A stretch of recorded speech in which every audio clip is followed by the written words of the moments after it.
Millionaires stack second homes while people count every pound.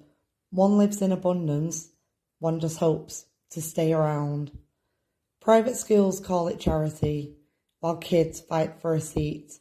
Opportunity whispers softly, but only to the elite. They say benefits are a burden, while billions disappear offshore. If that's called smart finance, what are the poor punished for?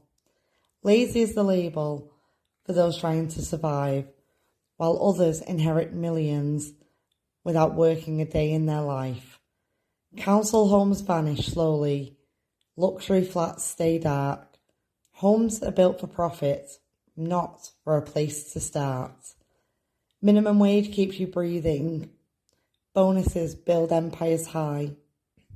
One just covers survival, one never asks why. Fees keep rising higher, taxes fall for the few. Education gets expensive, success gets harder to pursue. Private jets cross the skyline, while fines hit those below. One pollutes without question, one pays just to go.